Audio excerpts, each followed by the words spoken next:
Xin chào. Xin chào, Vietnam. Thank you.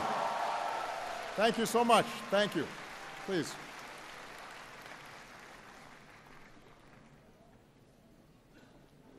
To the government and the people of Vietnam, thank you for this very warm welcome and the hospitality that you've shown me on this visit.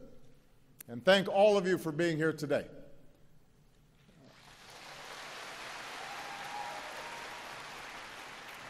We have Vietnamese from across this great country, including so many young people who represent the dynamism and the talent and the hope of Vietnam. On this visit, my heart has been touched by the kindness for which the Vietnamese people are known. And the many people who've been lining the streets, smiling and waving, I feel the friendship between our peoples. Last night, I visited the old quarter here in Hanoi and enjoyed some outstanding Vietnamese food, tried some bún cha.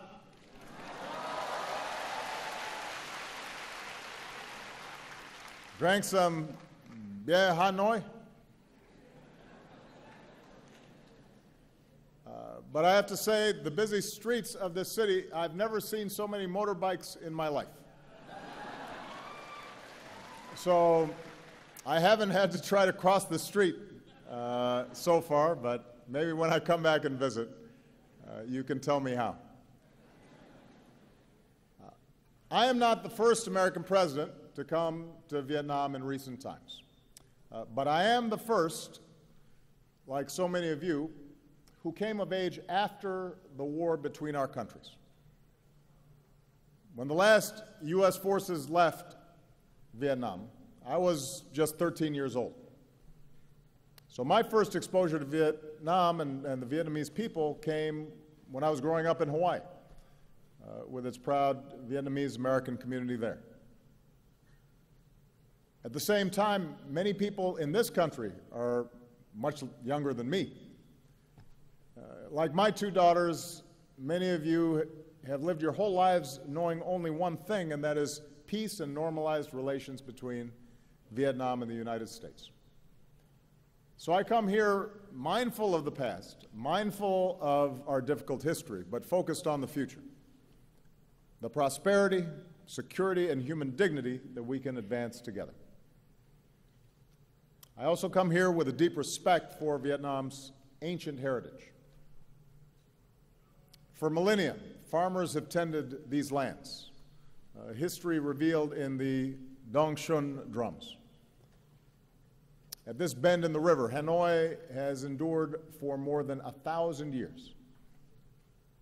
The world came to treasure Vietnamese silks and paintings, and a great temple of literature stands as a testament to your pursuit of knowledge. And yet, over the centuries, your fate was too often dictated by others.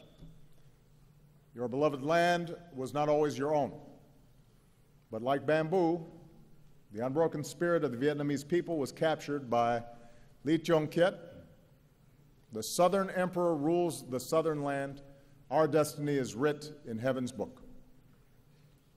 So today, we also remember the longer history between Vietnamese and Americans that is too often overlooked. More than 200 years ago, when our founding fathers, Thomas Jefferson, sought rice for his farm, he looked to the rice of Vietnam, which he said had the reputation of being whitest to the eye, best flavored to the taste, and most productive. And soon after, American trade ships arrived in your ports seeking commerce. During the Second World War, Americans came here to support your struggle against occupation. When American pilots were shot down, the Vietnamese people helped rescue them. And on the day that Vietnam declared its independence, crowds took to the streets of this city, and Ho Chi Minh evoked the American Declaration of Independence. He said, all people are created equal. The Creator has endowed them with inviolable rights. Among these rights are the right to life, the right to liberty, and the right to pursuit of happiness. In another time, the profession of these shared ideals and our common story of throwing off colonialism might have brought us closer together sooner. but instead Cold War rivalries and fears of communism pulled us into conflict. Like other conflicts throughout human history, we learned once more a bitter truth, that war, no matter what our intentions may be, brings suffering and tragedy. At your war memorial, not far from here, and with family altars across this country, you remember some 3 million Vietnamese soldiers and civilians on both sides who lost their lives. At our memorial wall in Washington, we can touch the names of 58,315 Americans who gave their lives in the conflict. In both our countries, our veterans and families of the fallen still ache for the friends and loved ones that they lost. Just as we learned in America that even if we disagree about a war, we must always honor those who serve and welcome them home with the respect they deserve, we can join together today, Vietnamese and Americans, and acknowledge the pain and the sacrifices on both sides. More recently, over the past 2 decades, Vietnam has achieved enormous progress, and today the world can see the strides that you have made. With economic reforms and trade agreements, including with the United States, you have entered the global economy, selling your goods around the world. More foreign investment is coming in, and with one of the fastest growing economies in Asia, Vietnam has moved up to become a middle-income nation. We see Vietnam's progress in the skyscrapers and high-rises of Hanoi and Ho Chi Minh City, new shopping malls and urban centers. We see it in the satellites Vietnam puts into space and a new generation that is online, launching startups and running new ventures. We see it in the tens of millions of Vietnamese connected on Facebook and Instagram. And you're not just posting selfies, although I hear you do that a lot. And so far, there have been a number of people who have already asked me for selfies. You're also raising your voices for causes that you care about, like saving the old trees of Hanoi. So all this dynamism has delivered real progress in people's lives. Here in Vietnam, you've dramatically reduced extreme poverty, you've boosted family incomes, and lifted millions into a fast-growing middle class. Hunger, disease, child and maternal mortality are all down. The number of people with clean drinking water and electricity, the number of boys and girls in school, and your literacy rate, these are all up. So this is extraordinary progress. This is what you have been able to achieve in a very short time. And as Vietnam has transformed, so has the relationship between our two nations. We learned a lesson taught by the Venerable Thich Nhat Hanh, who said, "In true dialogue, both sides are willing to change." In this way, the very war that had divided us became a source for healing. It allowed us to account for the missing and finally bring them home. It allowed us to help remove landmines and unexploded bombs, because no child should ever lose a leg just playing outside. Even as we continue to assist Vietnamese with disabilities, including children, we are also continuing to help remove Agent Orange, dioxins, so that Vietnam can reclaim more of your land. We're proud of our work together in Da Nang, and we look forward to supporting your efforts in Bien Hoa. Let's also not forget that the reconciliation between our countries was led by our veterans who once faced each other in battle. Think of Senator John McCain, who was held for years here as a prisoner of war, meeting General Zat, who said our countries should not be enemies but friends. Think of all the veterans, Vietnamese and American, who've helped us heal and build new ties. Few have done more in this regard over the years than a former Navy lieutenant and now Secretary of State for the United States, John Kerry, who is here today and on behalf of all of us, John, we thank you for your extraordinary efforts.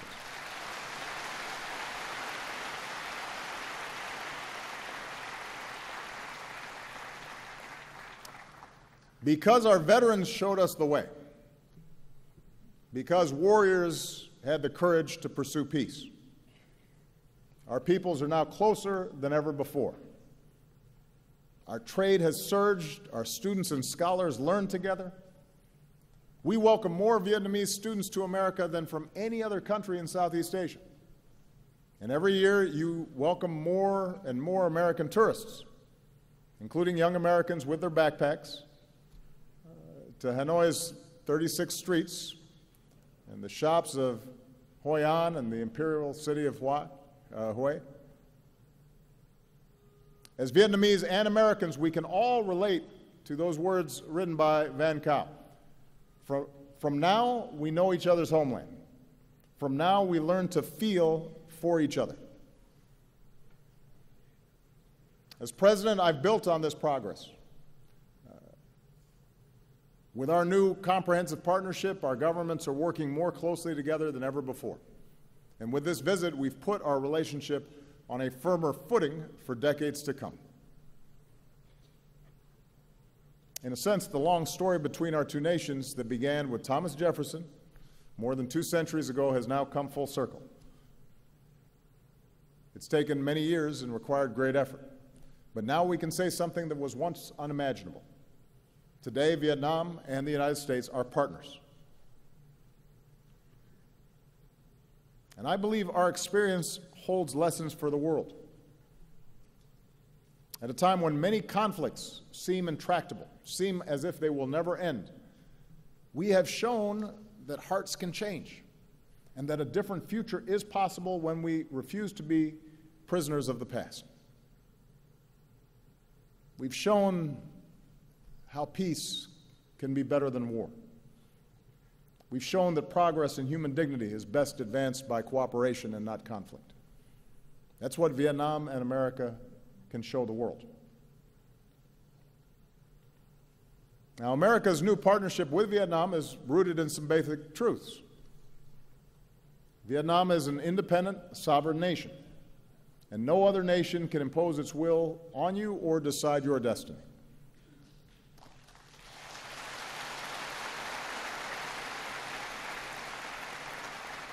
Now, the United States has an interest here. We have an interest in Vietnam's success. But our comprehensive partnership is still in its early stages. And with the time I have left, I want to share with you the vision that I believe can guide us in the decades ahead. First, let's work together to create real opportunity and prosperity for all of our people. We know the ingredients for economic success in the 21st century. In our global economy, investment and trade flows to wherever there is rule of law, because no one wants to pay a bribe to start a business. Nobody wants to sell their goods or go to school if they don't know how they're going to be treated. In knowledge-based economies, jobs go to where people have the freedom to think for themselves and exchange ideas and to innovate. And real economic partnerships are not just about one country extracting resources from another. They're about investing in our greatest resource, which is our people and their skills and their talents, whether you live in a big city or a rural village. And that's the kind of partnership that America offers. As I announced yesterday, the Peace Corps will come to Vietnam for the first time with a focus on teaching English. And a generation after young Americans came here to fight, a new generation of Americans are going to come here to teach and build and deepen the friendships between us.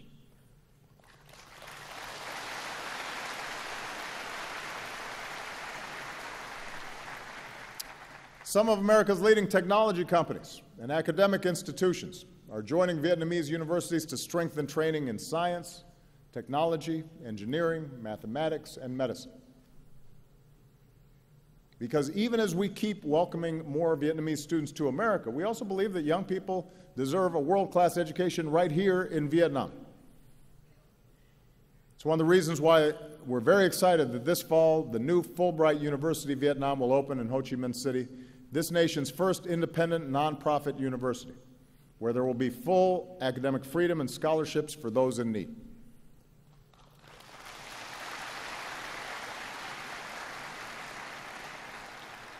Students, scholars, researchers will focus on public policy and management and business, on engineering and computer science, and liberal arts.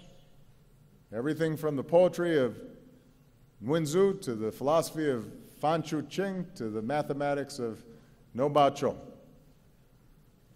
And we're going to keep partnering with young people and entrepreneurs because we believe that if you can just access the skills and technology and capital you need, then nothing can stand in your way, and that includes, by the way, the talented women of Vietnam. We think gender equality is an important principle. From Cheong sisters to today, strong, confident women have always helped move Vietnam forward. And the evidence is clear. I say this wherever I go around the world.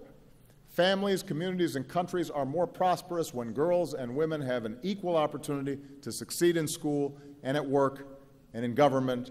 That's true everywhere, and it's true here in Vietnam.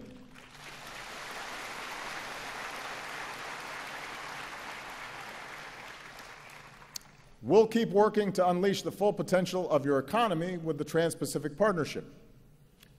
Now, here in Vietnam, TPP will let you sell more of your products to the world, and it will attract new investment. TPP will require reforms to protect workers and rule of law and intellectual property. And the United States is ready to assist Vietnam as it works to fully implement its commitments. I want you to know that as President of the United States, I strongly support TPP because you'll also be able to buy more of our goods, made in America. Moreover, I support TPP because of its important strategic benefits. Vietnam will be less dependent on any one trading partner and enjoy broader ties with more partners, including the United States.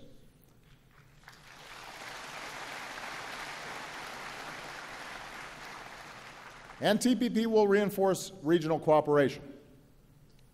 It will help address economic inequality and will advance human rights with higher wages and safer working conditions. For the first time here in Vietnam, the right to form independent labor unions and prohibitions against forced labor and child labor. And it has the strongest environmental protections and the strongest anti-corruption standards of any trade agreement in history. That's the future TPP offers for all of us, because all of us, the United States, Vietnam, and the other signatories, will have to abide by these rules that we have shaped together. That's the future that is available to all of us. So we now have to get it done for the sake of our economic prosperity and our national security. This brings me to the second area where we can work together, and that is ensuring our mutual security. With this visit, we've agreed to elevate our security cooperation and build more trust between our men and women in uniform. We'll continue to offer training and equipment to your Coast Guard to enhance Vietnam's maritime capabilities. We will partner to deliver humanitarian aid in times of disaster. With the announcement I made yesterday to fully lift the ban on defense sales, Vietnam will have greater access to the military equipment you need to ensure your security. And the United States is demonstrating our commitment to fully normalize our relationship with Vietnam.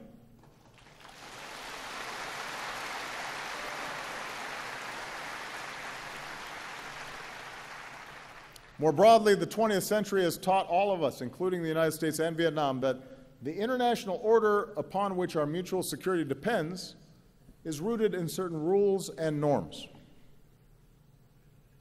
Nations are sovereign, and no matter how large or small a nation may be, its sovereignty should be respected, and its territory should not be violated. Big nations should not bully smaller ones. Disputes should be resolved peacefully.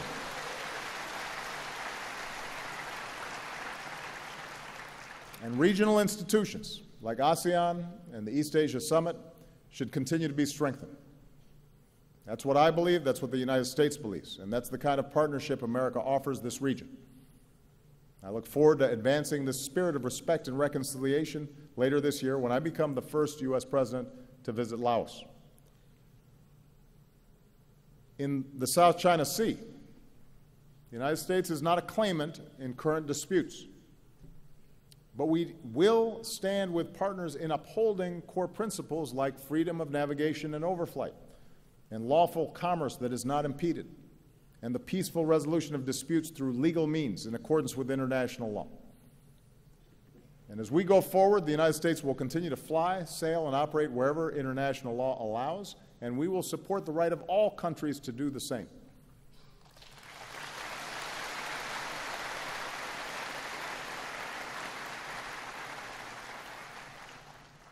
Now, even as we cooperate more closely in the areas I've described, our partnership includes a third element: addressing areas where our governments disagree, including on human rights. I say this not to single out Vietnam. No nation is perfect. 2 centuries on, the United States is still striving to live up to our founding ideals. We still deal with our shortcomings: too much money in politics and rising economic inequality, racial bias in our criminal justice system, women still not being paid as much as men doing the same job. We still have problems, and we're not immune from criticism. I promise you, I hear it every day. But that's scrutiny, that open debate, confronting our imperfections and allowing everybody to have their say, has helped us grow stronger and more prosperous and more just. I've said this before: the United States does not seek to impose our form of government on Vietnam. The rights I speak of, I believe, are not American values. I think they are universal values, written into the Universal Declaration of Human Rights. They're written into the Vietnamese Constitution, which states that citizens have the right to freedom of speech and freedom of the press, and have the right of access to information, the right to assembly, the right to association, and the right to demonstrate. That's in the Vietnamese Constitution.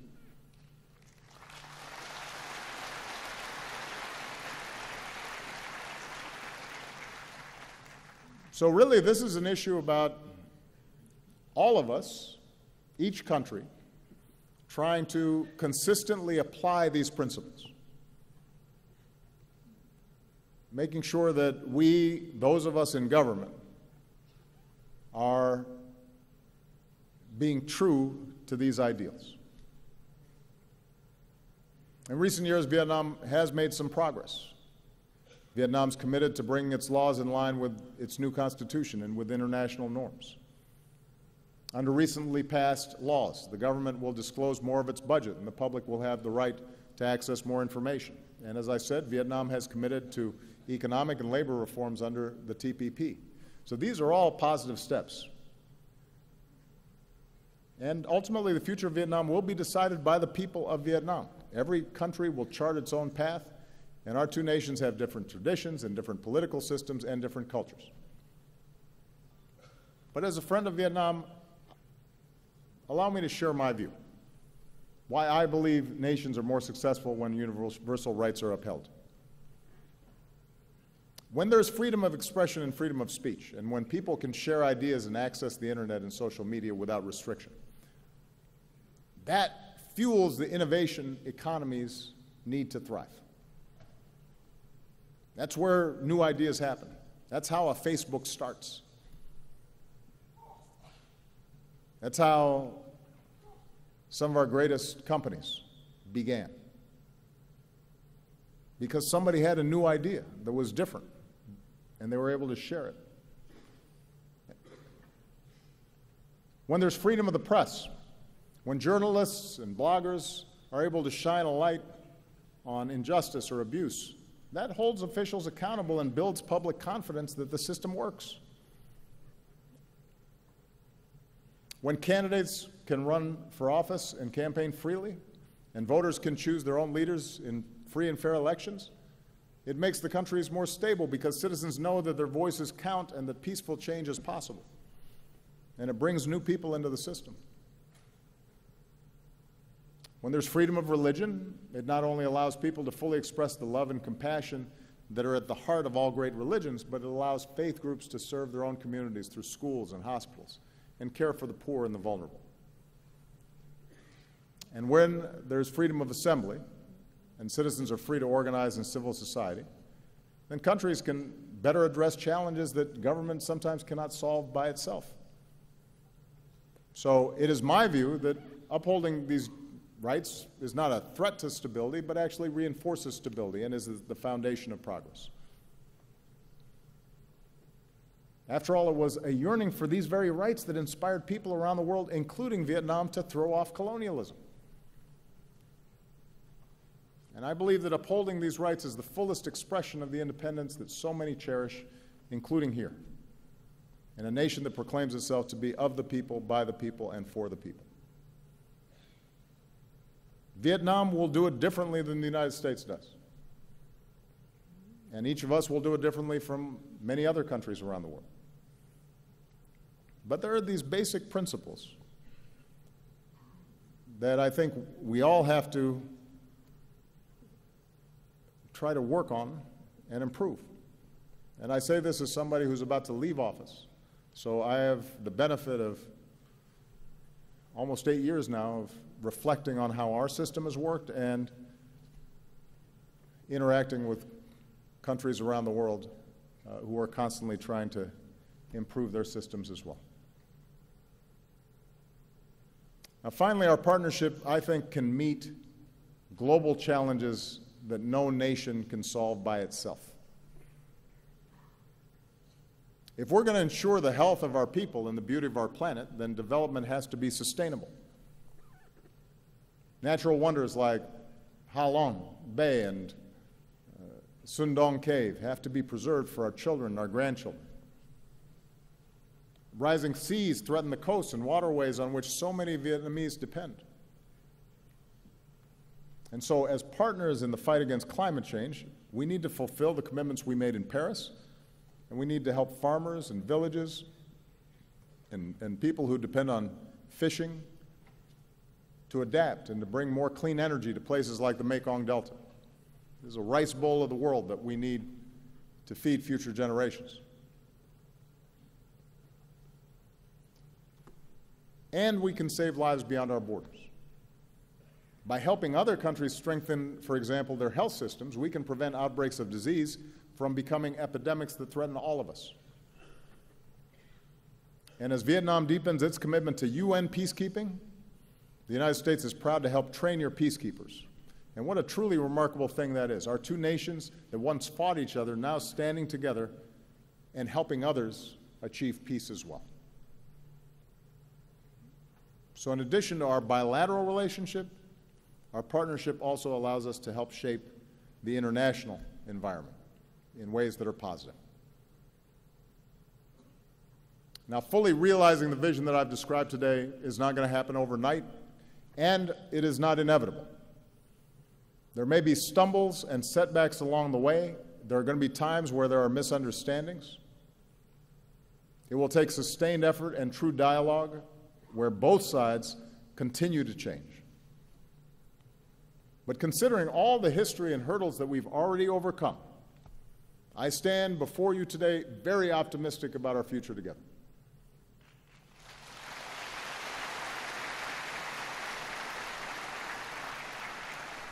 And my confidence is rooted, as always, in the friendship and shared aspirations of our peoples.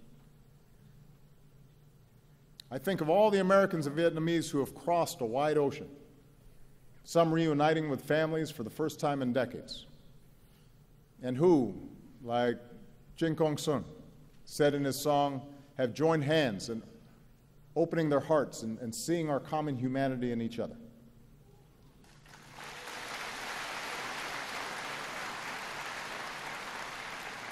I think of all the Vietnamese Americans who've succeeded in every walk of life: doctors, journalists, judges, public servants. One of them, who was born here, wrote me a letter and said, "By God's grace, I've been able to live the American dream. I'm very proud to be an American, but also very proud to be Vietnamese." And today he's here. Today he's here, back in the country of his birth, because he said his personal passion is improving the life of every Vietnamese person. I think of a new generation of Vietnamese, so many of you, so many of the young people who are here, who are ready to make your mark on the world. And I want to say to all the young people listening, your talent, your drive, your dreams, in those things Vietnam has everything it needs to thrive.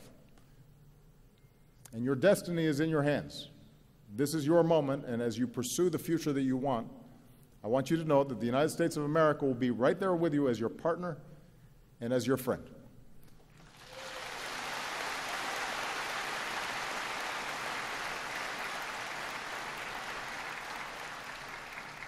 And many years from now, when even more Vietnamese and Americans are studying with each other, innovating and doing business with each other, standing up for our security and promoting human rights and protecting our planet with each other, I hope you think back to this moment and draw hope from the vision that I've offered today. Or, if I can say it another way, in words that you know well from the tale of Kyo, please take from me this token of trust so we can embark upon our 100-year journey together. Kamun Chak Ban. Thank you very much. Thank you, Vietnam.